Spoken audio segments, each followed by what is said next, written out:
이렇게 찬양하고 주님의 말씀을 배우기 위해 우리가 하나님 앞에 나아갑니다. 우리 가운데 함께하여 주셔서 하나님 은혜 가운데 우리가 또 이 시간들을 하나님께 영광 돌릴 수 있도록 인도하여 주시고, 말씀을 배울 때에 또 하나님 우리가 잘 깨달아서 이 말씀대로 살아가는 그리스도인이 되게 하여 주시옵소서. 감사드리며 예수 그리스도의 이름으로 기도합니다. 아멘. 우리 하나님께 영광 돌릴 때에 문들아 머리 들어라, 우리 함께 기쁨으로 찬양 드리겠습니다.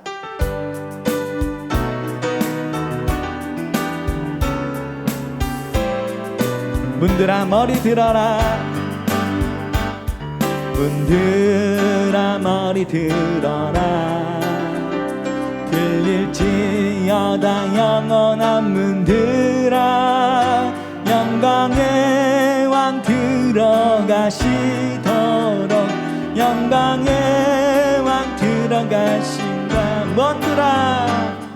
문들아 머리 들어라, 들릴지어다 영원한 문들아, 영광의 왕 들어가시도록, 영광의 왕 들어가신다. 영광의 왕, 영광의 왕이시여, 강하고 능하신 주로다, 전쟁에 능하신 주시라. 다 찬양 위대하신 왕께 만세, 왕께 만세, 왕께 만세. 당신은 영광의 왕이라. 다 찬양 위대하신 문들아 머리 들어라, 문들아 머리 들어라, 들릴지어다 영원한 문들아, 영광의 왕 들어가시도록, 영광의 왕 들어가신 문들아 머리 들어라, 문들아 머리 들어라, 지어다 영원한 문들아, 영광의 왕 들어가시도록, 영광의 왕 들어가신 영광의 왕, 영광의 왕이시여, 강하고 능하신 주로다, 전쟁에 능하신 주시라. 다 찬양 위대하신 왕께 만세, 왕께 만세, 왕께 만세. 당신은 영광의 왕이라. 다 찬양 위대하신 하늘 영광 버리고, 하늘 영광 버리고, 이 땅 위에 십자가를 지시고, 제사의 내 무덤에서 일어나 하늘로 올리셨네. 주의 이름 높이 하늘 영광, 하늘 영광 버리고, 이 땅 위에 십자가를 지시고, 제사의 내 무덤에서 일어나 하늘로 올리셨네. 주의 이름 높이, 주의 이름 높이며, 주의 이름 높이며, 주를 찬양하나이다. 나를 구하러 오신 주를 기뻐하나이. 주의 이름 높이며, 주의 이름 높이며,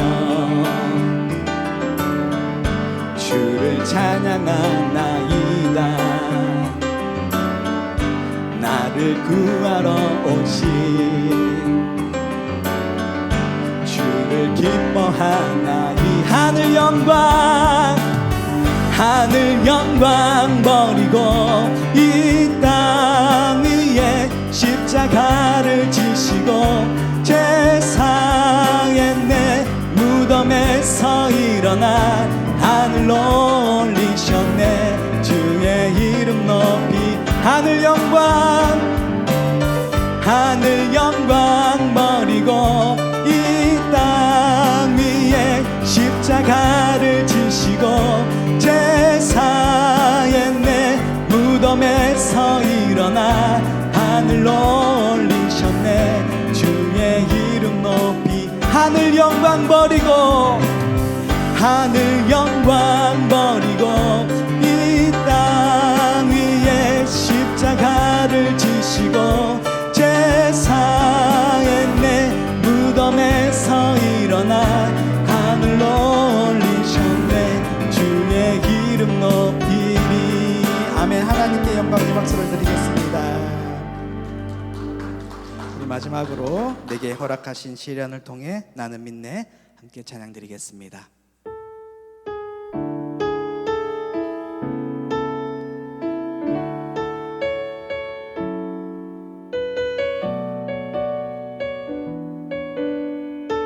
내게 허락하신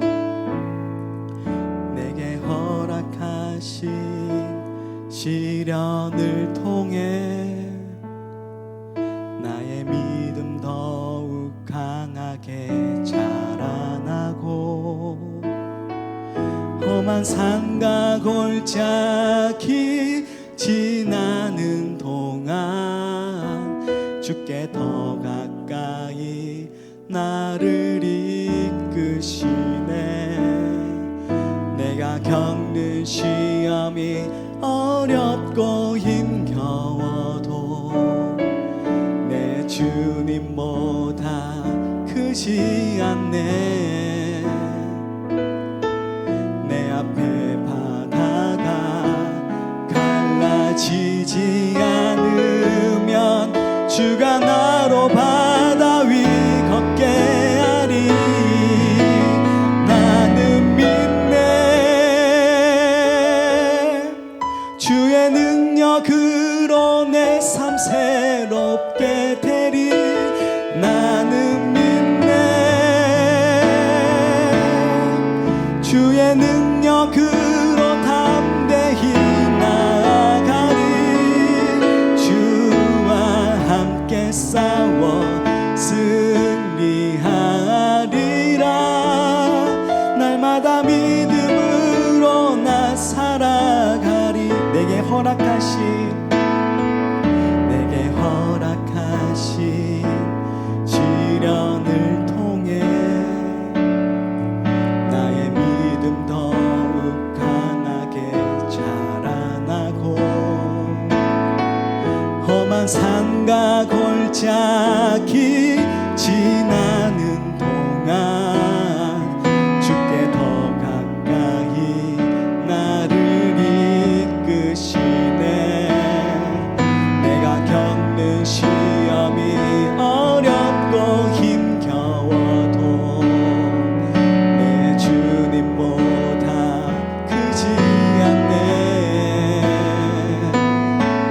내 앞에 바다가 갈라지지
때에 주님, 나는 하나님을 믿습니다. 이 어려울 때라도 우리와 함께 하시며 우리를 보호하시며 우리에게 은혜 주실 하나님을 믿습니다. 주님, 우리에게 은혜를 더하여 주시옵소서, 능력을 더하여 주시옵소서. 이 시간 주님의 이름을 크게 한번 부르고 합심하여 기도하도록 하겠습니다. 주여, 주님 아버지 은혜를 더하여 주시옵소서. 우리는 믿습니다. 하나님의 능력을 믿습니다. 주님 아버지, 하나님의 은혜를 갈망합니다.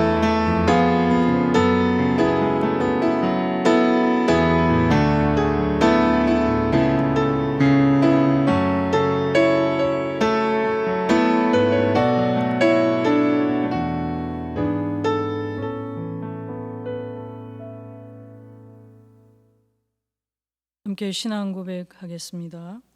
나는 전능하신 아버지 하나님, 천지의 창조주를 믿습니다. 나는 그의 유일하신 아들 우리 주 예수 그리스도를 믿습니다. 그는 성령으로 잉태되어 동정녀 마리아에게서 나시고 본디오 빌라도에게 고난을 받아 십자가에 못 박혀 죽으시고 장사된 지 사흘 만에 죽은 자 가운데서 다시 살아나셨으며 하늘에 오르시어 전능하신 아버지 하나님 우편에 앉아 계시다가 거기로부터 살아있는 자와 죽은 자를 심판하러 오십니다. 나는 성령을 믿으며 거룩한 공교회와 성도의 교제와 죄를 용서받는 것과 몸의 부활과 영생을 믿습니다. 아멘. 찬송가 35장입니다.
권사님 기도해 주시겠습니다.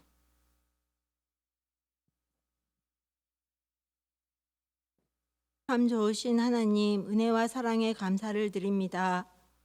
들에는 황금 물결이 춤을 추고 오곡백과가 무르익어 고유 명절인 추석을 맞이했습니다. 코로나로 인하여 비대면 예배를 드리고 가족 친지들의 왕래도 자유롭게 못하고 있습니다. 우리는 믿음 안에서 기도하고 용기 주고 사랑의 마음을 전하게 하옵소서. 하나님이 기뻐하시지 않는 말, 생각, 행동으로 지은 모든 죄를 용서하여 주옵소서. 우리 교회를 통하여 구원과 치유와 회복의 역사가 날마다 일어나게 하옵소서. 담임 목사님과 여러 부교역자님들께 영육의 강건함을 주옵소서. 가정도 평안하게 지켜주옵소서. 다음 세대를 준비하고 세우는 교회가 되게 하옵소서. 이 나라와 이 민족을 지켜주옵소서. 코로나가 종식되게 하옵소서. 하나님의 공의가 하수같이 흐르는 사회가 되게 하옵소서. 이 모든 기도를 나를 구원하신 예수 그리스도의 이름으로 감사하며 기도드립니다. 아멘.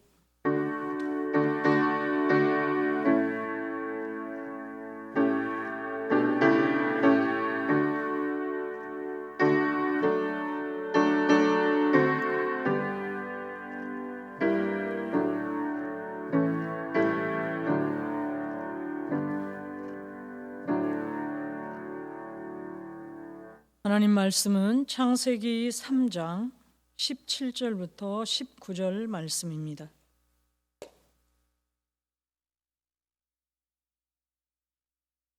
창세기 3장 17절부터 19절 말씀입니다. 함께 하나님 말씀을 읽습니다. 아담에게 이르시되 내가 내 아내의 말을 듣고 내가 내게 먹지 말라는 나무의 열매를 먹었은즉 땅은 너로 말미암아 저주를 받고 너는 내 평생에 수고하여야 그 소산을 먹으리라. 땅이 내게 가시덤불과 엉겅퀴를 낼 것이라. 내가 먹을 것은 밭의 채소인즉 내가 흙으로 돌아갈 때까지 얼굴에 땀을 흘려야 먹을 것을 먹으리니 내가 그것에서 취함을 입었음이라. 너는 흙이니 흙으로 돌아갈 것이니라 하시니라. 아멘.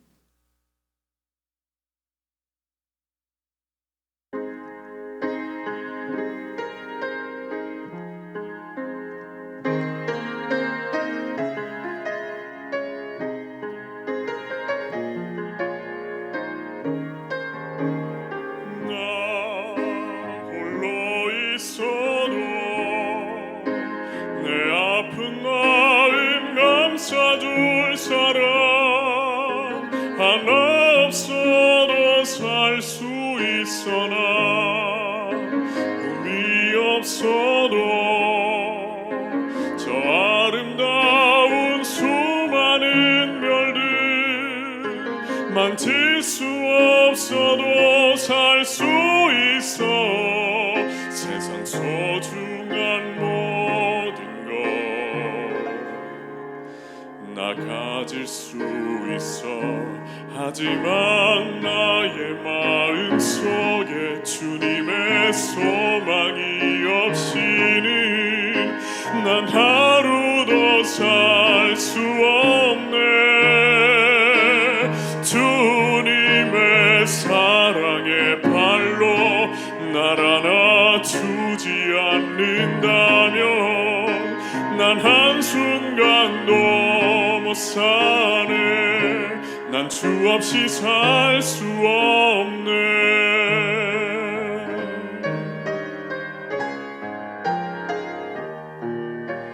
저 아름다운 세상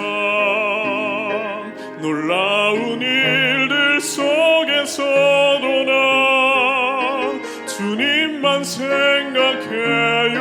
나에게 불을 준다 해도 은혜로 날 감싸주시는 주님 사랑과 바꿀 수 없네. 수많은 어려움도 모두 이길 수 있죠. 하지만 나의 마음 속에 주님의 소망이 없이는 난 하루도 살 수 없네. 주님의 사랑의 발로 날 안아주지 않는다면 난 한순간도 못 사네. 난 주 없이 살 수 없네. 오 주님 내 생명 되시네. 내 호흡과 같네.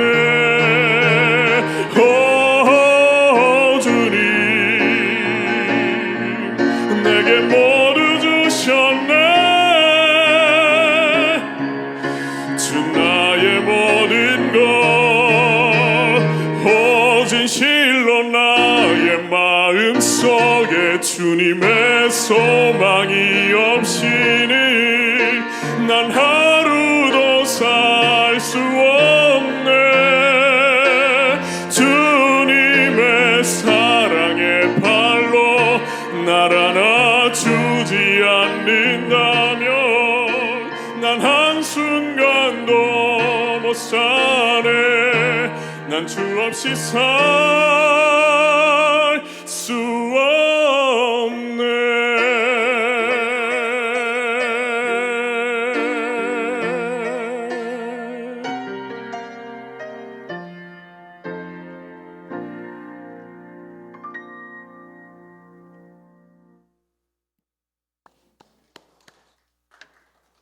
좋으신 하나님, 이 시간 하나님 영광 받아주시고 예비된 은혜를 부어 주시옵소서. 감사합니다. 예수님 이름으로 기도드립니다. 아멘.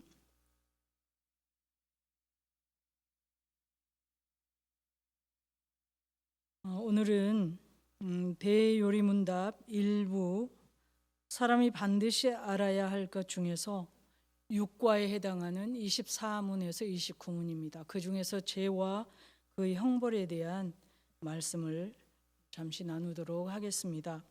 24문부터 29문을 통해서 간략하게 조금씩 나누어서 보도록 하겠습니다.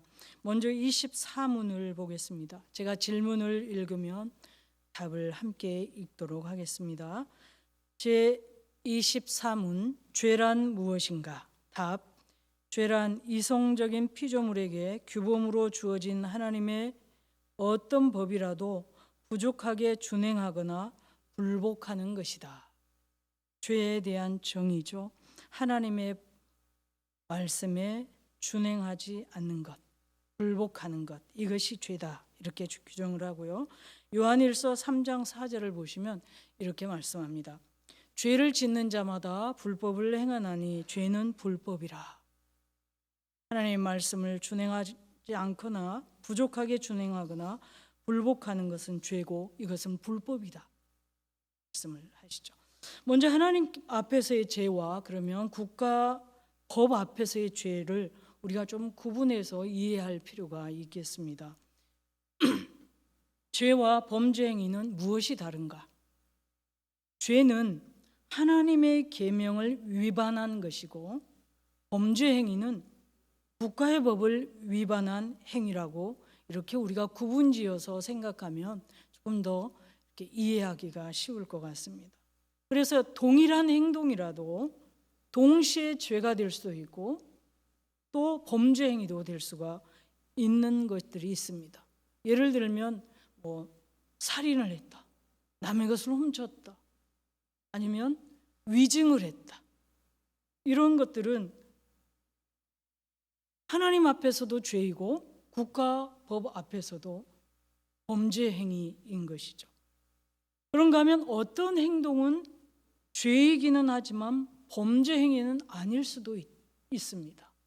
어떤 것들이겠습니까? 가령 우리가 어떤 형제를 마음속으로 미워하고 시기하는 것은 하나님을 거역하는 죄이기는 하지만 대한민국 국가의 법을 위반한 것은 아닙니다.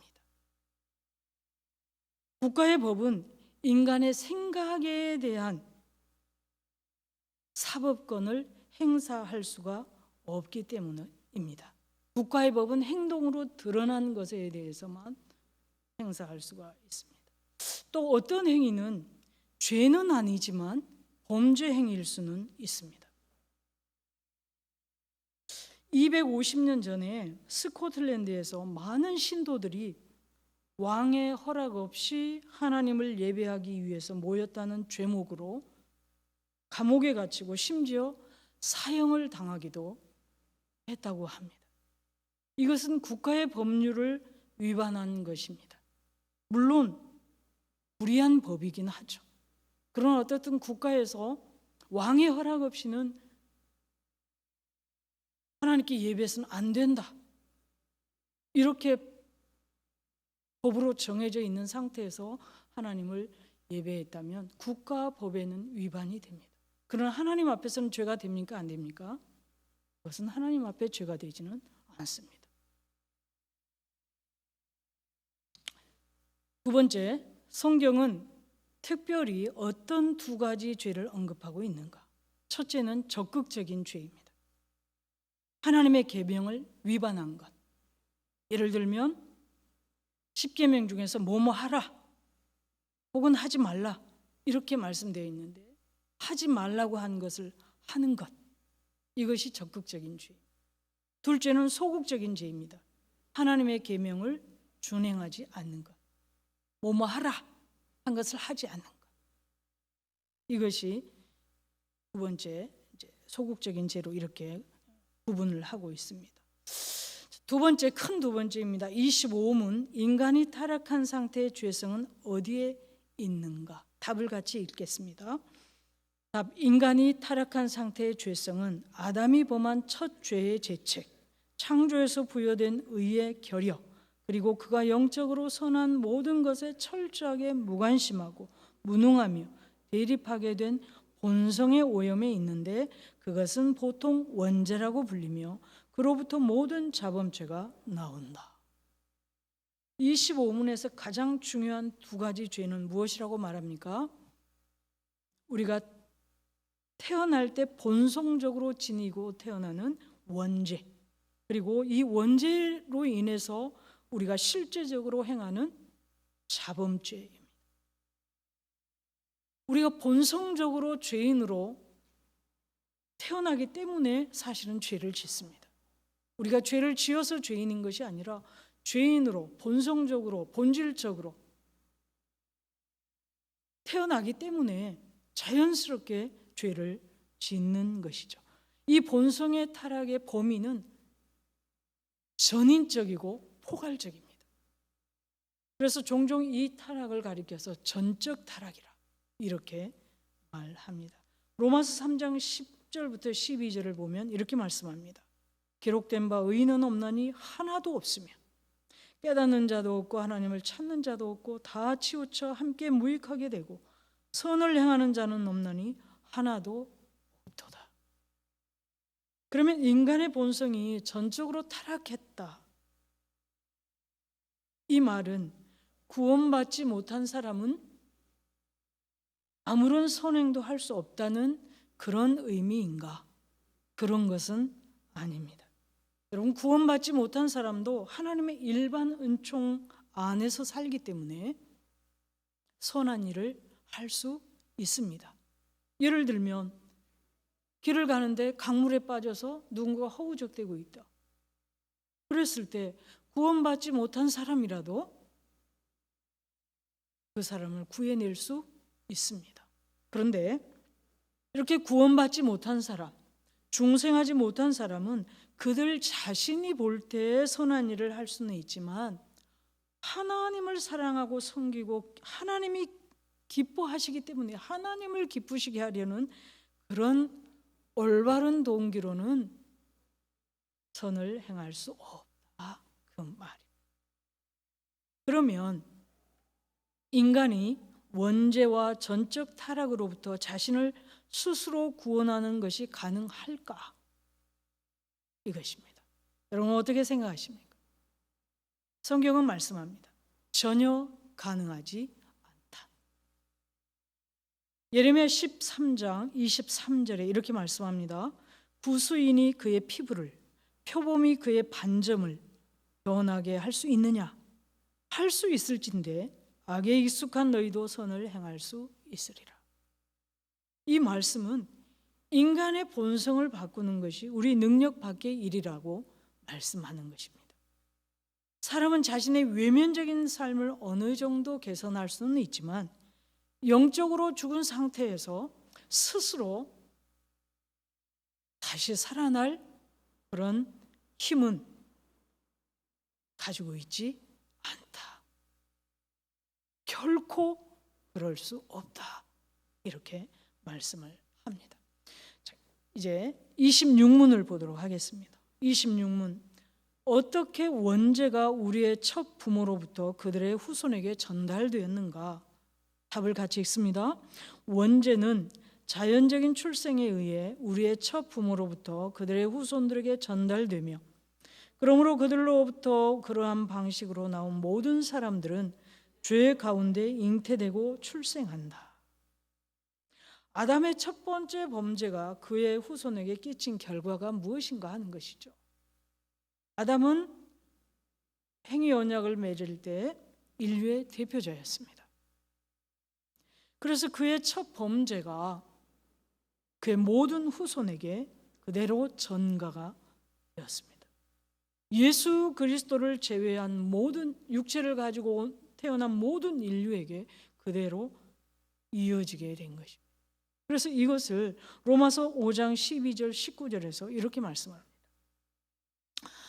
그러므로 한 사람으로 말미암아 죄가 세상에 들어오고 죄로 말미암아 사망이 들어왔나니 이와 같이 모든 사람이 죄를 지었으므로 사망이 모든 사람에게 이르렀느니라.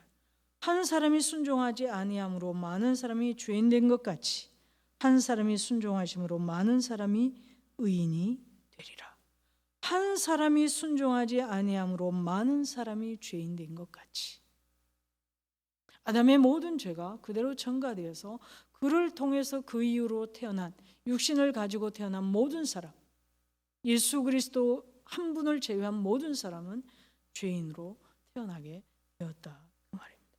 그래서 우리는 출생 때부터 이미 부패하고 죄악된 본성을 가지고 태어나고, 그렇기 때문에 우리는 실제적으로 우리의 삶 속에서 자연스럽게 죄를 짓게 되었습니다. 그래서 시편 51편 5절에서 이렇게 말씀합니다. 내가 죄악 중에서 출생하였으며 어머니가 죄 중에서 나를 잉태하였나이다. 태어날 때부터 죄인으로 태어났다는 것입니다. 27문을 보도록 합니다. 타락이 인류에게 가져온 비참이란 무엇인가? 답을 같이 읽습니다. 타락은 인류에게 하나님과의 교제 상실, 그의 불쾌함과 저주를 가져왔다. 그래야 우리가 본질상 진노의 자녀와 사탄의 노예가 되었으며 공의에 따라 현세와 내세의 모든 형벌을 면할 수 없다. 예. 현세와 내세의 모든 형벌을 면할 수 없게 되었다. 타락이 인류에게 가져온 첫 번째 비극, 그것은 무엇인가? 그것은 하나님과의 교제가 그 즉시로 상실된 것입니다. 창세기 3장 24절을 보시면 이렇게 말씀합니다. 이같이 하나님이 그 사람을 쫓아내시고 에덴 동산 동쪽에 그룹들과 두루 도는 불칼을 두어 생명나무의 길을 지키게 하시니라. 하나님은 아담과 하와가 생명나무의 실과를 먹고 하나님과 관계가 끊어진 그 상태에서 영생하지 못하도록 그들을 에덴 동산에서 쫓아내셨습니다. 하나님과 관계가 끊어진 것입니다. 이것이 죄로 인한 첫 번째 비극입니다. 그러면 하나님의 불쾌와 저주가 어떻게 아담과 하와에게 임했는가 하는 것입니다.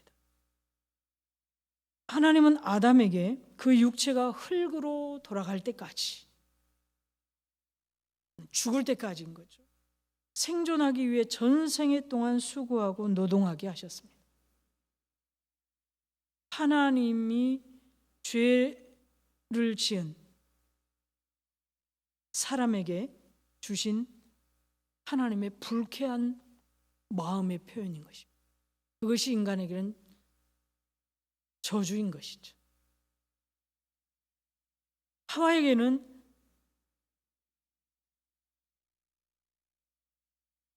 잉태와 출산의 고통, 삶이 고통으로 가득 찰 것이다. 이렇게 말씀을 하셨습니다.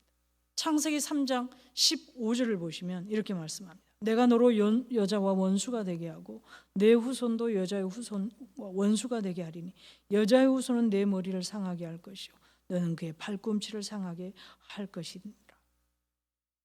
여러분, 하나님의 인간의 죄, 불순종에 대한 하나님의 불쾌한 마음이 이렇게 표현이 되고 있는 것입니다. 우리에게 이렇게 너희들은 이렇게 고통을 당할 수밖에 없다. 그것은 그만큼 하나님이 그들의 불순종에 대해서 마음이 불쾌하다. 그 표현인 것이죠. 그러면 우리가 본질상 진노의 자녀라는 이 말은 무엇을 의미하는가? 에베소서 2장 3절을 보시면 전에는 우리도 다 그 가운데서 우리의 육체의 욕심을 따라 지내며 육체와 마음이 원하는 것을 하여 다른 이들과 같이 본질상 진노의 자녀이었더니, 이 본질상 진노의 자녀라는 이 표현은 우리가 이 세상에 죄악적인 본성을 가지고 태어났고 그래서 죄를 미워하시는 의로우신 하나님의 진노의 대상이 되었다는 그런 의미입니다. 진노의 자녀다. 이 말은 진노의 대상이 되었다. 네 번째, 구원받지 못한 자들이 사단의 종로로 한다는 말은 무엇을 의미하는가? 사단이 구원받지 못한 자를 주관하도록 하나님께서 허용하셨다는 것을. 물론 사단의 활동은, 범위는 하나님에 의해서 엄격하게 제한되어 있습니다. 그러나 어떻든 사단의 구원받지 못한 자들을 주관을 하. 그러나 여러분, 성도는 그리스도 안에서 하나님의 자녀가 되었기 때문에 사단의 영향이나 유혹을 받기도 하고 또 넘어지기도 하지만 성도는 그리스도의 종은 아닙니다. 왜냐하면 요한복음 8장 34절부터 36절에서 이렇게 말씀합니다. 예수께서 대답하시되 진실로 진실로 너희에게 이르노니 죄를 범하는 자마다 죄의 종이라. 종은 영원히 집에 거하지 못하되 아들은 영원히 거하나니 그러므로 아들이 너희를 자유롭게 하면 너희가 참으로 자유로우리라. 우리는 예수 그리스도를 믿는 하나님의 자녀들은 예수 그리스도 안에서 자유로워졌기 때문에 육신의 연약함으로 인해서 때로 죄를 짓고 유혹에 넘어지기도 하지만 그렇다고 해서 죄의 종은 아니다. 우리의 신분이 명확하게 하나님의 자녀, 신분을 명확하게 우리는 기억하고 있어야 됩니다. 우리의 신분이 무엇인가? 우린 때로 넘어지기도 합니다. 이 세상에 사는 동안은. 그러나 우리의 신분은 명확하게 하나님의 자녀라는 것입니다. 28문을 보겠습니다. 현세에서 받는 죄의 형벌은 무엇인가? 답을 같이 읽습니다. 현세에서 받는 죄의 형벌은 내적으로 정신의 맹목, 무지, 무분별, 타락한 감각과 상실한 마음, 강한 유혹과 망상, 마음의 경화, 굳어짐, 양심의 공포, 그리고 사악한 감정과 부끄러운 욕심 같은 것이며 외적으로는 우리 때문에 피조물들에게 임한 하나님의 저주와 죽음 그 자체를 포함하여 우리 몸과 이름, 상태와 관계 그리고 직업에서 우리에게 닥치는 모든 다른 악과 같은 것이다. 이것을 하나하나 다 살펴볼 수는 없지만 몇 가지를 한번 보도록 하겠습니다. 강력한 유혹이란 무엇인가 하는 것입니다. 강력한 유혹. 이것은 진리가 아닌 거짓 것에 대한 확신에 넘치는 신념을 말합니다. 예를 들면 진화론에 대한 현대인들의 확신, 신념 이런 것입니다. 진리가 아니지만 자기들 나름대로 여러 가지 근거를 만들어서 인간은 진화된 존재. 아메바로부터 시작해가지고 이렇게 진화되었어요.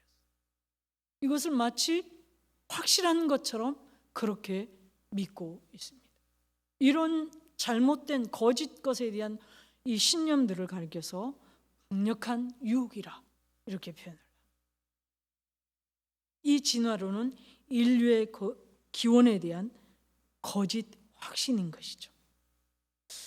데살로니가 후서 2장 11절을 보면 하나님께서 사람들에게 강력한 유혹과 망상으로 역사하신다는 그런 말씀, 그런 표현들이 있습니다.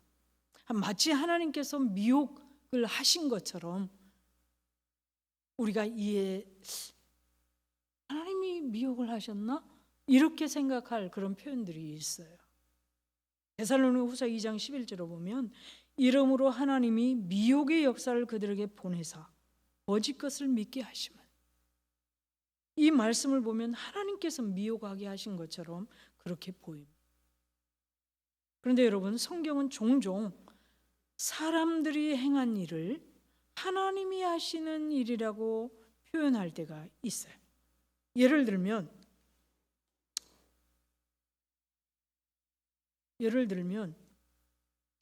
출애굽기 14장 4절에 나오는 바로 왕의 경우입니다. 내가 바로의 마음을 완악하게 한즉 바로가 그들의 뒤를 따르리니 내가 그와 그의 온 군대로 말미암아 영광을 얻어 애굽 사람들이 나를 여호와인 줄 믿게 하리라 하시매 무리가 그대로 행하니라. 이 표현을 보면 하나님이 바로의 마음을 완악하게 만드셨구나, 이렇게 생각이 됩니다. 그런데 사실은 하나님께서는 바로 왕에게서 하나님의 은혜를 거두신 것입니다. 마음을 부드럽게 하는 그런 은혜를 거두신 거예요. 그 결과가 바로의 마음이 하나님을 향해서 점점 강팍해지는 것입니다. 그런데 성경은 마치 하나님께서 바로의 마음을 완악하게 하셨다고 그렇게 표현을 하고 있는 것이죠. 그리고 여러분, 하나님은 타락하기 이전에 아담과 하와를 속이기 위해서 선악과를 먹도록 그렇게 유혹하셨는가? 왜 하나님이 그걸 막지 않으셨는가? 이런 이야기들을 합니다. 여러분, 하나님은 아담과 하와에게 무엇을 주셨다고 하셨습니까? 자유의지를 주셨다고 하셨습니다.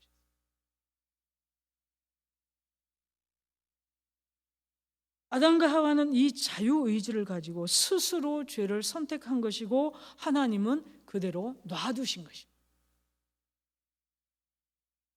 이렇게 하나님께서 사람들이 그들 마음대로 하도록 내버려 두신다면 사람들은 진리보다는 거짓을 택합니다.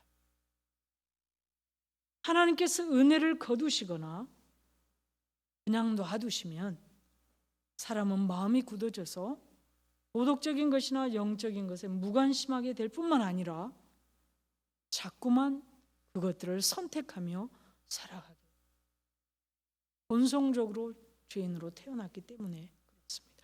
이것이 현세에서 받는 죄의 형벌입니다. 양심의 공포는 무엇을 의미하는가? 마음이 광팍해진 사람들의 이 내면에는 임종시에 당하게 될 지옥의 공포와 두려움으로 가득 차 있다. 자신들이 하나님을 거스려 죄를 범했다는 사실 때문에 크게 불안해하지는 않지만 하나님의 무서운 심판이 있다는 것은 느끼고 있다는 거예요. 그렇기 때문에 나는 하나님을 안 믿어, 죽으면 끝이지, 이렇게 말을 하지만 그 사람들에게 그럼 당신 지옥이나 가십시오, 이렇게 말하면 어떻게 반응합니까? 대노를 합니다. 여러분, 이런 마음의 공포, 이것을 가지고 사는 이것이 현세에서 받는 죄의 형벌. 세상에 오는 임한 저주가 어떤 의미에서 죄에 대한 형벌이 되는가 하는 것입니다. 오늘날의 모든 자연은 창세기에 나타나 있는 대로 하나님의 저주 아래 있습니다. 창세기 3장 17절부터 19절입니다. 아담에게 이르시되 내가 내 아내의 말을 듣고 내가 내게 먹지 말라 한 나무의 열매를 먹었은즉 땅은 너로 말미암아 저주를 받고 너는 내 평생에 수고하여야 그 소산을 먹으리라. 땅이 내게 가시덤불과 엉겅퀴를 낼 것이라. 내가 먹을 것은 밭의 채소인즉 내가 흙으로 돌아갈 때까지 얼굴에 땀을 흘려야 먹을 것을 먹으리니 내가 그것에서 취함을 입었음이라. 너는 흙이니 흙으로 돌아갈 것이니라 하시니라. 땅은 너로 말미암아 저주를 받고. 여러분, 이 세상에 임한 저주, 사람에게뿐만 아니라 자연에게도 하나님은 저주를 내리신 것이죠. 여러분, 우리가 지금 살아가면서 겪는 홍수나 가뭄, 온갖 종류의 재앙들, 나쁜 기후들, 극단적인 이상 기후들, 그리고 눈에 보이지 않을 정도로 작지만 가공할 만한 힘을 가지고 사람들을 두려움에 떨게 하는 이 세군들의 공격. 여러분, 이런 오늘 이 창세기 3장 7절부터 19절에 표현하고 있는 이런 이 가시와 엉겅퀴들 모두 다 하나님의 저주의 부분들입니다. 우리는 하나님에 의해 피조된 세상과는 완전히 다른 비정상적인 세상에 살고 있습니다. 죄로 말미암아 황폐하고 저주받은 세상에 살고 있는 것입니다. 구원받지 못한 죄인들의 경우에 자연에 임한 이런 저주는 그야말로 죄에 대한 엄격한 형벌입니다. 여러분, 그러나 그리스도인의 경우에 자연에 임한 저주는 죄에 대한 형벌만은 아닙니다. 자연에 임한 저주는 죄에 대한 당연한 결과이기는 하지만 우리 그리스도인들에게 있어서 이런 자연에 임한 저주는 영생을 주신 우리 하나님 아버지의 아버지로서의 징계와 훈련의 도구로 사용하고 계신다는 것입니다. 왜냐하면 저와 여러분, 예수 그리스도를 믿는 모든 하나님의 자녀들은 그리스도를 통해서, 그리스도의 속죄 사역을 통해서 하나님의 자녀가 되었기 때문에 그렇습니다. 그래서 하나님은 이런 자연적인 재해들을 사용해서 하나님의 백성들을 때로는 하나님께 집중하도록 징계하고 훈련하는 도구로 쓰신다는 것입니다. 그래서 우리는 우리 개인적인 힘들고 어려운 일을 만나든지 아니면 자연적인 이런 죄들을 만나든지 우리가 집중해야 될 것은 내가 하나님 앞에 어떤 모습으로 서 있는가를 날마다 우리의 자리를 점검해야 된다. 더 깊이, 더 가까이 하나님과 교제가 이루어지도록 우리는 이 모든 상황들을 사용해서 하나님께 가까이 가는 기회로 삼는 것. 이것이 바로 구원받은 하나님의 백성들의 모습입니다. 육체적 죽음도 여러분 마찬가지입니다. 구원받지 못한 사람의 경우에 죽음은 당연히 형벌로서의 죄의 삭시입니다. 물론 그리스도인 역시 죽어야 하지만 그리스도인의 죽음은 더 이상 형벌로서의 죽음은 아닙니다. 오히려 그리스도인에게 있어서 죽음은 하나님께서 그를 완전히 이 세상의 힘든 고통으로부터 거룩한 상태로 바꾸시는 통로입니다. 그리스도인에게 있어서 죽음은 하나님의 진노로부터 오는 것이 아니라 아버지 하나님의 사랑으로부터 오는 통로라는 것을 우리는 기억해야. 그래서 우리는 때로 생각하면 죽음이 두렵기도 하지만 이 사실을 기억하면서 두려움이 아니라 하나님의 은혜라는 것을 생각하고 담대해져야 합니다. 담대해질 수 있는 충분한 이유가 있다는 것입니다. 29문입니다. 내세에서 받을 죄의 형벌은 무엇인가? 지금까지는 현세에서 받을 죄의 형벌에 대해서 보았고 이제 내세에서 받을 형벌입니다. 답을 같이 읽겠습니다. 내세에서 받을 죄의 형벌은 하나님의 편안한 임재로부터의 영원한 분리와 지옥불에서 쉼없이 영원히 받는 영혼과 육체의 가장 괴로운 고통이다. 내세에서 받을 주요한 형벌은 하나님으로부터의 영원한 단절이고 영혼과 육체의 영원한 고통입니다. 여러분, 하나님의 임재는 가장 큰 복입니다. 하나님과 함께 산다는 것. 여러분, 그래서 톨스토이가 무슨 말을 했냐면, 만약에 예수님이 지옥에 계신다면 나는 지옥에 가겠다, 그렇게 말을 했어요. 무슨 말입니까? 예수님이 계신 곳, 하나님이 계신 곳이 바로 그곳이 어디이든 그곳이 가장 복된 것이다. 그 표현을 이렇게 표현한 것이다. 그렇다면 하나님과의 단절, 하나님이 안 계신 곳, 하나님이 관여하지 않는 곳, 하나님이 내버려 두는 곳, 그것은 그야말로 저주와 비통과 고통의 현장이 될 것입니다.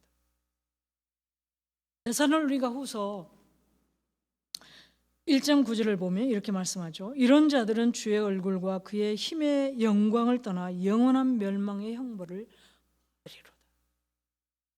이 지옥의 형벌은 영혼뿐만 아니라 육체까지도 포함하는 그런 고통입니다. 마태복음 10장 28절에 이렇게 말씀하죠. 몸은 죽여도 영혼은 능히 죽이지 못하는 자들을 두려워하지 말고 오직 몸과 영혼을 능히 지옥에 멸하실 수 있는 이를 두려워하라. 우리 영혼만 지옥에 가는 게 아니라는 것이죠. 부활해서 우리 몸도 지옥에 가고 그 지옥에서 영원히 고통을 당하는 것이죠. 누가요? 하나님과 분리되어 있는. 두 번째, 중생하지 못한 이들이, 거듭나지 못한 이들이, 거듭나서 예수 그리스도 안에 있지 못한 자들. 그런데 여러분, 이런 질문을 할 수 있을 것입니다. 하나님은 너무나 사랑이 넘치시기 때문에 자신의 피조물을 지옥에 보내실 수 없지 않을까? 그럴까요? 하나님의 사랑에 대해 우리가 알 수 있는 유일한 길은 기록되어 있는 하나님의 말씀, 성경입니다. 성경에 의하면, 성경의 말씀을 우리가 보면 사랑은 하나님의 여러 가지 속성 중에 하나입니다. 하나님은 사랑도 있지만 무엇도 있습니까? 공의도 있습니다. 하나님의 사랑을 말씀할 뿐만 아니라 완전히 공의로우신 분임을 성경은 수도 없이 말씀합니다. 그래서 죄인들을 향하여 영원한 형벌을 가하시는 것이 바로 하나님의 완전한 공. 그래서 하나님은 지금도 여전히 계속해서 이 지옥 형벌을 면할 수 있도록 하나님이 내버려 두는 것이 아니라 하나님과 함께하는 자리로 무백성들을 불러내기 위해서 지금도 하나님은 하나님을 먼저 믿는 사람들을 통해서 계속 일하고 계시는 것입니다. 먼저 우리를 부른 이유도 바로 그 이유 중에. 여러분, 그런데 오늘날 많은 종교들이 지옥이 없다고 주장을 합니다. 그리고 어느 종교를 믿든 상관이 없다고 말을 합니다.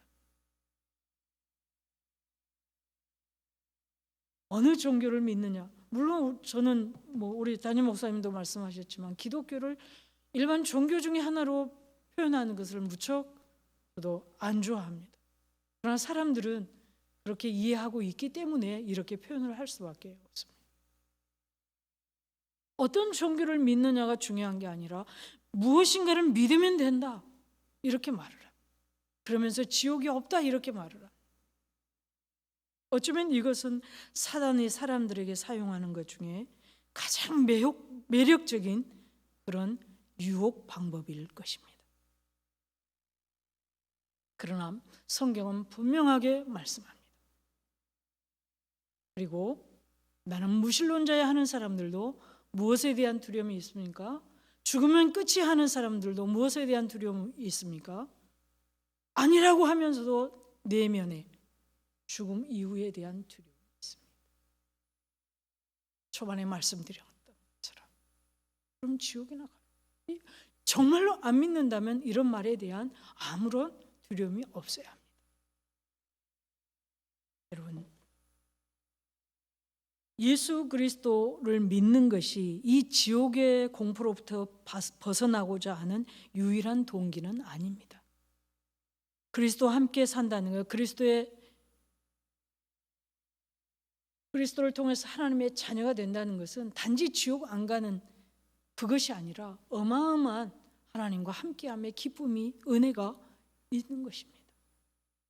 그럼에도 불구하고 여러분, 성령께서는 구원받지 못한 사람들을 그리스도께로 인도하기 위해서 이 지옥의 공포를 사용하시기도 하십니다. 지옥에 대한 두려움 때문에, 죽음 이후의 두려움 때문에, 그것 때문에라도 예수를 믿게 하고 그 믿음을 통해서 하나님 안에 있는 풍성한 은혜들을 누릴 수 있도록 하나님은 지금도 일하고 계시는 줄 믿습니다. 기도하겠습니다. 참 좋으신 하나님, 감사합니다. 헤아릴 수 없는 사랑으로 사랑해 주셔서 감사합니다. 죄와 허물로 죽었던 우리들을 선택하셔서 예수 그리스도를 믿게 하시고 구원해 주셔서 감사합니다. 좋으신 하나님, 예수 그리스도를 통해 하나님의 자녀된 우리에게 다가오는 이 세상의 힘듦도 죽음까지도 하나님의 사랑임을 기억하며 변함없는 하나님의 사랑을 붙잡는 믿음으로 승리하게 인도해 주옵소서. 우리가 사는 날 동안 모든 복의 근원이신 예수 그리스도만을 높이고 감사하며 찬양하며 사는 은혜를 주님 부어 주시옵소서. 우리의 생명의 주인이시고 참 소망이신 우리 주 예수 그리스도의 이름으로 기도드립니다. 아멘. 찬송 305장 찬송입니다. 305장.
할렐루야. 오늘 이 시간 우리 온라인으로 또한 오프라인으로 함께 예배하는 우리 모든 성도님들에게 우리 하나님의 은혜가 함께 하시기를 축복합니다. 오늘 정말 귀한 말씀 들은 것처럼 우리가 죄를 깨닫는 것 너무나 귀한 은혜이고요. 또 그 죄의 결과가 무엇인지를 아는 것 더 큰 은혜이고, 또 우리가 그 죄로부터 해방된 것 정말 가장 큰 은혜인 줄로 믿습니다. 이 요리문답을 통해서 우리의 신앙을 좀 더 구체적으로 또 세밀하게 잘 세워나가는 시간 될 수 있기를 바랍니다. 돌아오는 주일부터는 이제 1, 2, 3, 4부 예배로 진행을 합니다. 아마 이번 주일까지는 아마 각 예배 시간마다 예배 인원이 50인으로 제한이 현재까지로는 이제 제한되는 걸로 알고 있습니다. 우리 도봉구에 또 최근에 또 확진자들이 많이 나오는 추세가 있기 때문에 이번 주일 정도까지는 좀 조심은 하시되, 또 온라인 예배 또 하시기 힘드신 분들은 또 주일에 나오시면 이제 충분히 우리 공간이 허락이 됩니다. 그래서 이번 주일부터 1, 2, 3, 4부 예배 진행되는 것 기억을 해주시고요. 그 다음 주일부터는 아마 이제 예상컨대 기존에 우리가 거리 유지해서 예배하는 것처럼 우리 교회는 이제 본당에 거리 유지해서 앉으실 수 있는 성도님의 숫자가 약 200명 가량 됩니다. 각 예배 시간마다 200명 정도 또 예배할 수가 있으니까 뭐 대략 이렇게 서로 분산해서 자연스럽게 오시면 대략 이렇게 잘 좌석이 맞아지는 것 같습니다. 여튼 우리 예배가 잘 회복될 수 있도록 위해서 기도해 주시고, 또 무엇보다도 또 온라인으로 예배하는 것 참 이런 방법이 있어서 너무나 고맙지만 또 이거 힘들어 하시는 분들도 계십니다. 그래서 또 잘 인내하고 끝까지 믿음을 잘 지켜나갈 수 있도록 서로를 위해서 또 많이 기도하실 수 있기를 바랍니다. 홈페이지에 있는 여러 가지 광고들 참고를 해주시고, 또 새로운 소식이 있으면 우리 전 교인 성도님들에게 문자 메시지를 통해서 소식을 전해드리도록 하겠습니다. 이 시간 제가 기도하고 함께 주기도문 하심으로 예배를 마치겠습니다. 살아계신 우리 하나님, 은혜를 감사합니다. 오늘 이 저녁에 대요리 문답을 통하여서 하나님 죄에 대한 하나님의 음성을 듣게 하시니 감사합니다. 주님, 우리가 깨달을 것 깊이 있게 또한 바르게 잘 깨달아 알게 하여 주시고, 하나님의 말씀을 곡해하지 아니하고 정말 바르게 해석하여 진리의 길대로만 걸어가는 우리 모든 성도님들이 되게 하여 주옵소서. 하나님, 간절히 빌고 원하옵기는 이 코로나19로 인하여서 좀 어려움에 빠진 우리 예배 생활과 또 일상 생활들이 속히 회복될 수 있도록 하나님께서 은혜 베풀어 주시옵기를 간절히 빕니다. 하나님, 어려움 당한 성도님들, 국민들 위로하여 주시고, 하나님 또한 인내하는 가운데 또 결국에 더욱더 성숙해 나아가는 우리 모든 성도님들이 다 되게 하여 주옵소서. 하나님, 우리 삶의 회복도 허락하여 주시고, 또한 이러한 어려운 가운데에서도 우리 교회와 성도님들이 반석 위에 더욱더 든든하게 세워져 나아가는 성숙해가는 우리 교회와 성도님들이 다 되게 하여 주옵소서.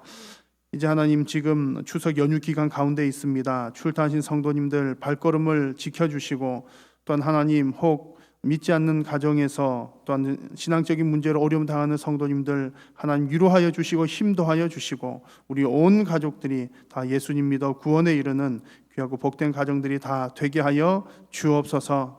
돌아가는 발걸음 하나님께서 지켜주시고, 이 시간 주님 앞에 드린 예물 주님께서 기쁘게 흠량하여 주시오며, 성도님들의 각자의 처소 가운데 늘 동행하여 주시고, 또 은혜로운 시간들 되도록 하나님 은혜 베풀어 주옵소서. 오늘도 주님께서 허락하여 주신 은혜에 감사드리오며 우리 구주 예수님의 이름으로 기도드립니다.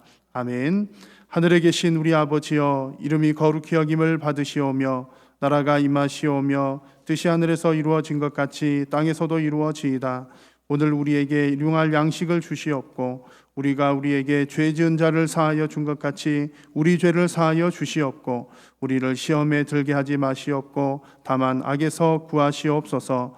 나라와 권세와 영광이 아버지께 영원히 있사옵나이다. 아멘.